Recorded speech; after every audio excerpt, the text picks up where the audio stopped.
Hello అందరికీ, చాలా రోజులైంది కదా నేను షార్ట్స్ అప్లోడ్ చేసి. నాకైతే ఇన్ని రోజులు వీడియోస్ షూట్ చేయడానికి కుదరలేదు, అందుకని నేను ఏమి అప్లోడ్ చేయలేదు. ఇక నుంచి అయితే అన్ని కంటిన్యూస్గా వస్తాయి.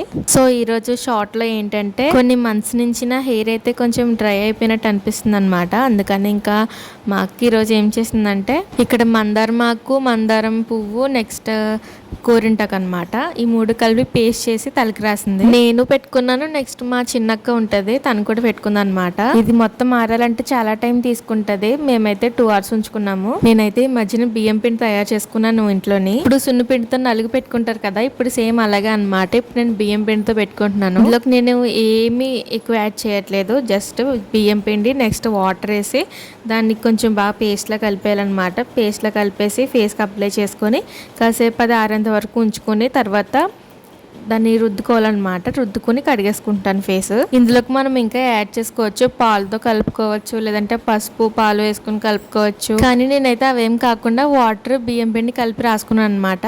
చాలా మంచి రిజల్ట్ వస్తుంది డైలీ వాడితే. సో ఇందాక మందారం ఆకులు నెక్స్ట్ గోరింటాకుతో కలిపి హెయిర్ కి అప్లై చేశాను కదా పేస్ట్. తలస్నానం చేసిన తర్వాత హెయిర్ అయితే చాలా మెత్తగా స్మూత్ గా చాలా మంచిగా అనిపించింది. మీరు ఎప్పుడనేది ట్రై చేశారు లేదో కమెంట్ చేయండి. ఒకవేళ చేయకపోతే ఖచ్చితంగా ట్రై చేయండి. వీడియో నచ్చితే లైక్ చేసి సబ్స్క్రైబ్ చేసుకోండి. బాయ్.